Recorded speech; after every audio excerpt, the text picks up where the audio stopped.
Hi, I'm Mark, and I like to talk about UK politics and, yes, Brexit from an outside view. Although I do know the UK from the inside as well, so don't worry.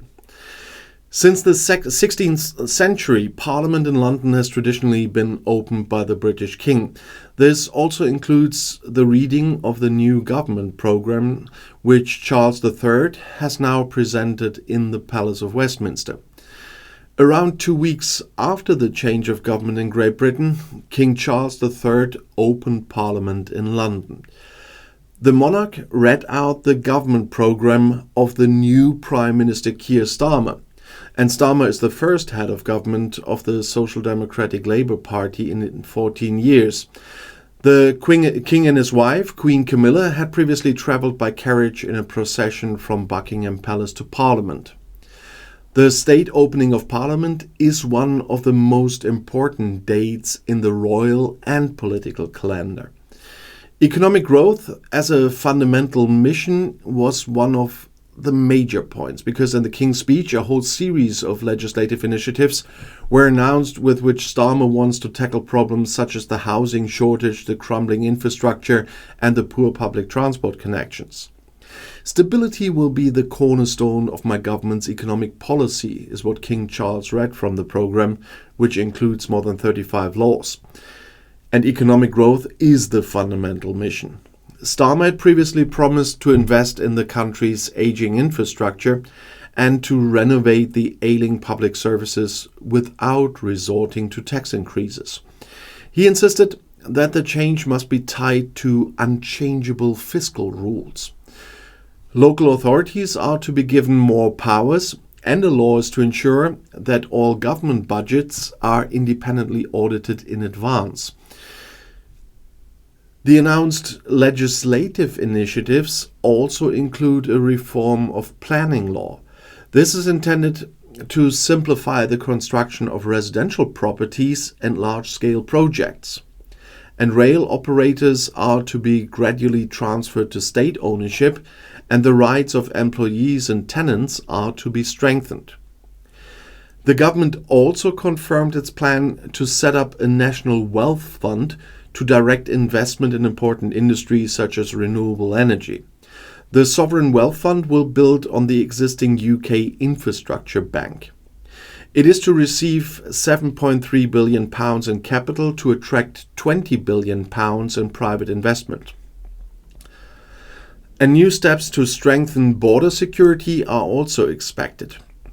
Starmer had previously scrapped the plan of the defeated Conservatives to ship people arriving in the UK to Rwanda. The controversial plan has been challenged several times in court, and yes, it has cost the UK several £100 million without a single flight taking place. I'm not regarding the volunteer ones. And in addition, the increasing pollution of rivers and coasts is to be put to an end with more rights for the water utility regulator. And a rapprochement with the EU is also on the agenda. Starmer has taken over plans from the previous government for a new regulatory authority in football and a gradual ban on tobacco.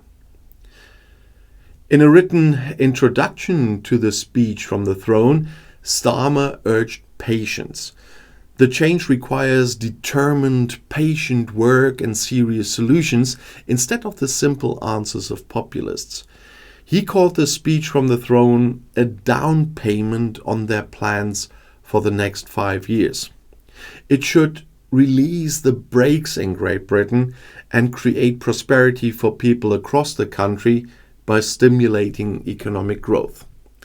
Well, Starmer's Labour Party won a landslide victory in the July 4th election. After years of high inflation, ethics scandals and changing prime ministers, voters punished the Conservative Tories, who had previously ruled with a historically poor result.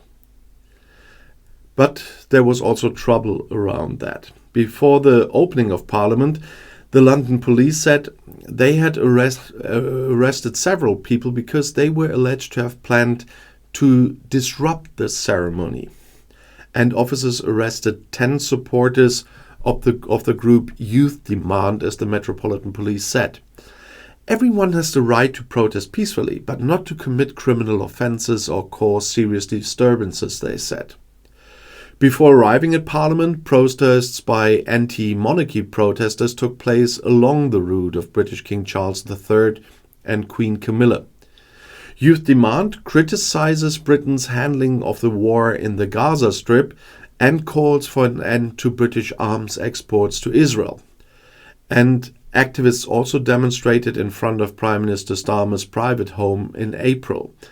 They are also campaigning for better climate protection.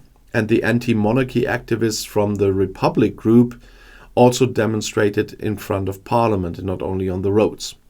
Their placards read, "Not my king" and "Down with the crown." Well, the new government of Prime Minister Keir Starmer was recently sworn in, and Chancellor of the Exchequer or Finance Minister Rachel Reeves has now set up a fund worth £7.3 million, as I said, and the aim is to restructure British industry. Rachel Reeves is Chancellor of the Exchequer under Prime Minister Keir Starmer's new Labour government. And in the first days in office, this £7.3 billion fund was launched to restructure the industry, so to speak. The change of power in Great Britain is not very long ago, and shortly after Prime Minister Keir Starmer presented his new Labour government, one of the central projects from the government programme was launched. The £8.7 billion National Wealth Fund, or NWF.